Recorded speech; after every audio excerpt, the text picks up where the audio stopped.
Okay, hai, Assalamualaikum. Sesi kerusi healing hari ni. So hari ni hari Isnin.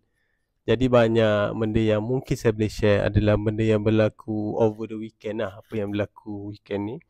So sepanjang weekend ni saya ada attend saya ada tengok lah beberapa video course. Dan juga saya ada tengok juga podcast. Macam mana saya nak improve lagi lah apa yang saya cuba nak improve. So apa yang saya boleh share. Okay. So yang pertama ni, saya tengok satu podcast ni, Diary of CEO daripada Stephen Bartlett. So dia buat, guest dia masa tu adalah dia invite Wing Yang. Wing Yang tu adalah seorang multinational punya orang yang famous lah, coach bahagian communication skill. So dia ajar beberapa teknik macam mana kita nak communicate dengan cara yang lebih better. So kenapa saya cari benda tu, saya cuba nak improve saya punya presentation dan juga cara saya bercakap dalam saya punya video. So ada beberapa benda yang dia share lah yang saya akan cuba implement dalam saya punya video-video yang akan datang ni. So mungkin akan pelik sikit ataupun mungkin saya cuba nak cari tuning di mana saya boleh deliver the best input yang clear, yang ada clarity supaya orang boleh relate dengan saya punya content, especially mereka yang dalam bidang saya, supaya dia dapat grab apa yang saya cuba nak cakap tu. Dan juga saya cuba nak sampaikan mesej saya tu supaya lebih clear kan. So itu antara benda yang saya cuba nak improve lah. So dalam video podcast tu 2.5 jam video tu, so yang ada banyak benda lah yang dia share. Antaranya adalah cara kita control kita punya volume, menggambarkan okay, so dia gambarkan kita punya suara ni, kita punya suara ni sebagai satu instrumen muzik di mana kita boleh control dia kalau kita nak high volume, kalau kita nak low volume kan. So kalau kita nak play around, dia suruh kita play around dengan sound tu supaya dia boleh hasilkan satu melodi yang merdu, yang best untuk orang dengar. So dia akan ada high pitch, ada low pitch, ada high speed, ada low speed macam tu. So ada beberapa keynotes tu yang dia, satu benda yang impact jugalah apa yang dia kata adalah cara kita sampaikan sesuatu tu akan menggambarkan siapa diri kita. So kalau kita orang yang, okay, setiap orang ada default rate dia. Default rate tu maksud dia suara volume yang kita selalu pakai, yang at the default, yang kita rasa selesa untuk guna. Dan kita ada satu rate of speech, maksudnya kelajuan kita bercakap tu ada default rate juga. So kita boleh control kita punya default rate tu. Kita nak cakap lebih laju, macam tu lah kan. Kita nak variasikan kelajuan kita bercakap dan suara yang ke tinggi rendah volume yang kita cuba nak set lah. So benda tu mungkin agak complicated saya nak share sebab saya pun baru dengan benda tu. Saya cuba nak praktikkan dalam video-video yang akan datang ni. So hopefully benda tu menjadi dan kita tengok impact dia macam mana lah. Okay, so yang kedua, saya download satu e-book daripada Gary V. So dia cerita pasal day trading attention. Ada satu elemen, dia sharekan satu framework ni macam mana kita nak implement social media strategic content. Okay, social organic content, di mana kita nak buat strategi untuk organic reach dalam kita punya social media. Okay, so yang satu yang menarik yang dia share tu adalah satu role yang ada dalam company dia adalah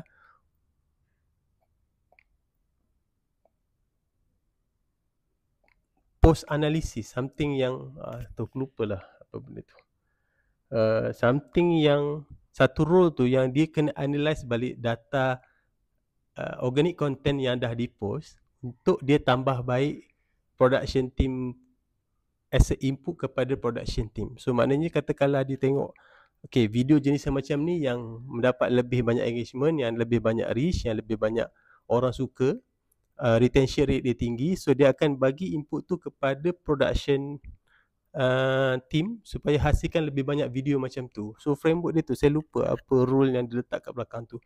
Post something yang orang yang dia kena analyse input dekat belakang. Nanti saya akan buat another video lah kot supaya benda tu lebih clear. Dan saya kata satu role tu sangat penting lah sebab kita nak effort kita tu sentiasa tambah baik dari semasa ke semasa. So role mamat tu ataupun orang tu post something yang analyse video tu, dia akan impact the overall process of production on the next video. So dia akan jadi lebih tambah baik dan idea dia adalah akan dapat lebih banyak engagement dan reach tu lebih bagus. Okay, so itu idea dia lah. Okay, so apa lagi ya? Apa challenge yang saya hadapi hari ni? Itu confidential, saya tak boleh nak share. Something yang saya boleh share adalah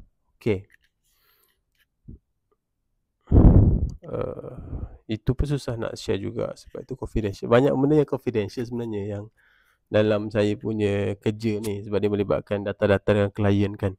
So saya share pengalaman saya lah sikit. So pengalaman saya dah berada dalam bisnes pasaraya ni saya rasa 2015 sehingga 2021, 2022 macam tu saya berada dalam niche fashion, di mana kita jual barang-barang yang high demand especially pada masa raya macam ni lah. So barang-barang fashion kan, baju, tudung, telekung. So koleksi macam tu memang ada high demand dalam market especially pada bulan puasa dan juga bulan raya ni lah.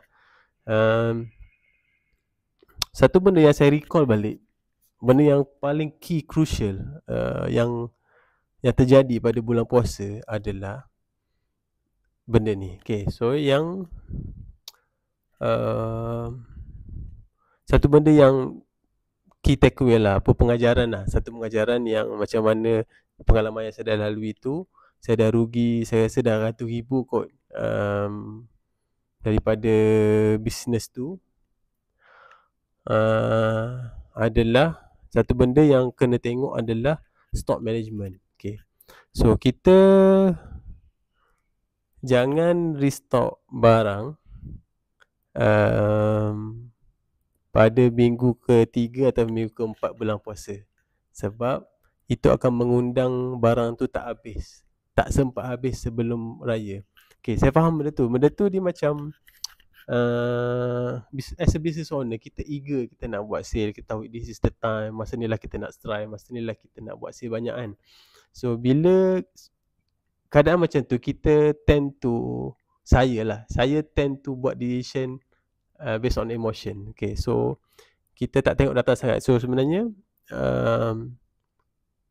antara benda yang menjadi pengajaran bagi saya lah, saya tak tengok data yang total sold tu pada minggu awal bulan kempen bulan puasa ni, barang apa sebenarnya yang laju, dan kita tak fokus dekat situ. So bila kita tengok stok kurang, kita pergi restock barang yang lain daripada apa yang best selling. So itu menyebabkan stok tu tak habis sampai raya, sampai lepas raya. Dan benda tu akan jadi capital kita akan start dekat situ sebab duit kita dalam stok tersebut. Yang kedua, boleh jadi juga bila stok tu laju pada awal kempen bulan puasa dan kita restock, masalahnya bila kita restock tu, benda tu dah tak laju, benda tu slow dan menyebabkan benda tu juga tak habis at the end of the kempen raya tu lah. Raya tu banyak lagi stok yang tak habis. Selalu jadi macam tu.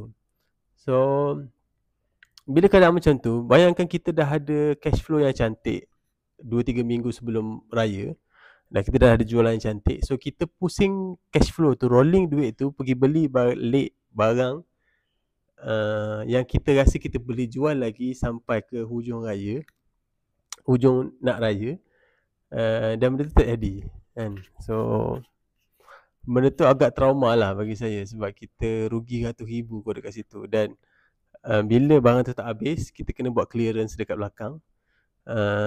Lepas raya kita kena buat clearance sebab kita nak cairkan stok tu, dan benda tu lah sangat sakit lah kita punya cash flow tu. So Itu pengajaran paling besar lah. So fashion ni bagi saya industri yang kejam lah. Dia kejam sebab dia orang nak membeli, dia nak ada pilihan yang banyak. Tapi dia nak beli satu je. Tapi dia nak ada pilihan yang banyak. Kita tak boleh nak buat apa sebab kita dalam industri tu kan. So kita kena sediakan juga. Contoh, kalau tudung, kita ada 5 warna, orang kata sikit. Kalau kita ada 15 warna, duit kita tak cukup untuk tampung production untuk ke semua 15 warna tu. Menyebabkan kita cash kita letak banyak gila dekat satu collection tu saja, dan dia ada banyak collection pula yang ada banyak-banyak warna.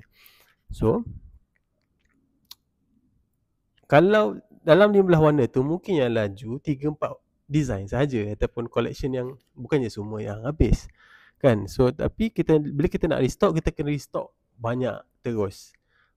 Kilang akan ambil banyak tu, dia tak nak ambil order yang sikit-sikit. Walaupun kita nak restock yang laju ni je, design yang memang orang nak ni je kan. Tapi kita tak boleh nak restock yang tu saja, kita kena restock semua. Menyebabkan stok lebihan tu banyak dan bertambah, dan cash kita sangkut dekat situ lah.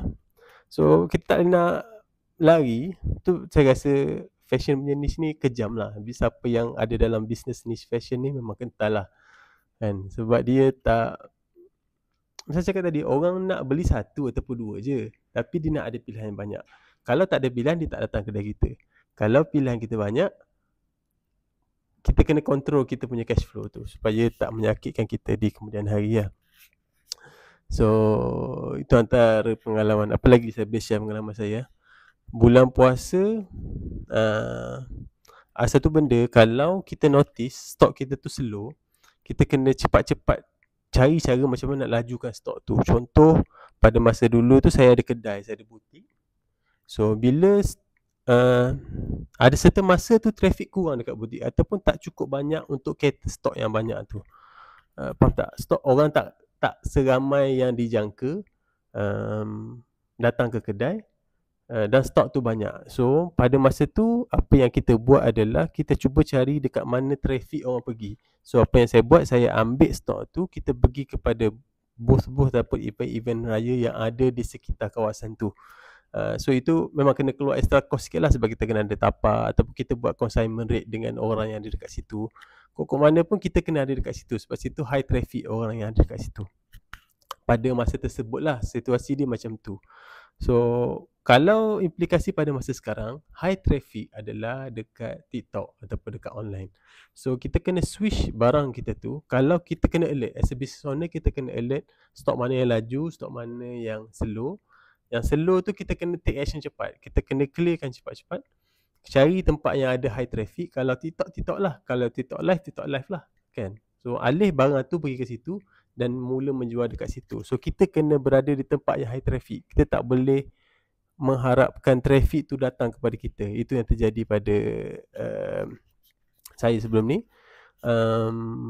Bila kedai tak banyak traffic, ada traffic tapi tak banyak orang datang. So kita kena cari dekat mana sumber traffic tu ada. So kita kena berada dekat situ. Okay. So sebenarnya banyak pengalaman yang saya boleh share ni. Tapi pengalaman yang merugikan sehingga ratus ribu pun ada. Dan benda itulah yang mengajar saya. Jadi saya lebih realistik dan lebih aware mengenai bisnes ni. Sebenarnya bisnes ni taklah susah mana, tapi kena faham fundamental dia. Lebih penting nak kawal cash flow, duit masuk kat mana, duit keluar kat mana. So benda tu memang pengalaman manis dan pengalaman pahit dah yang saya ada selama ni lah. Okay. Ada benda yang saya boleh share adalah mengenai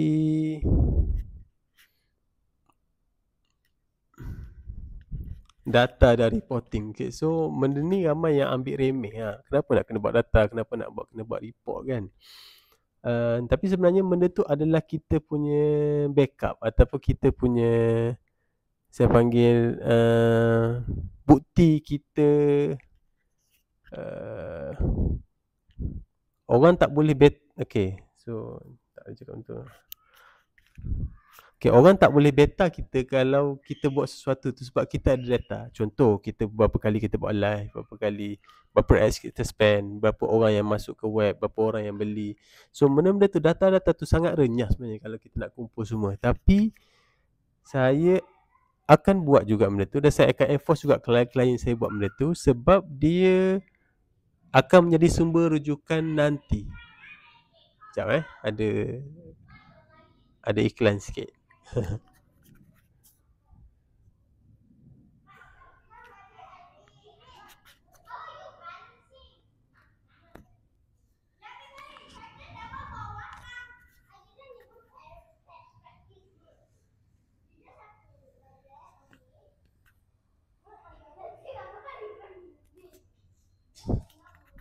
Budak-budak.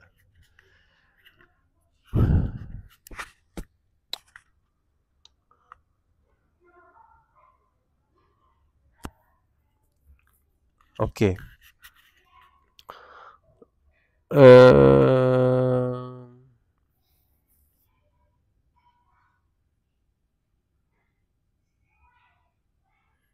Nah, pagi tadi saya ada kelas dengan AI chatbot.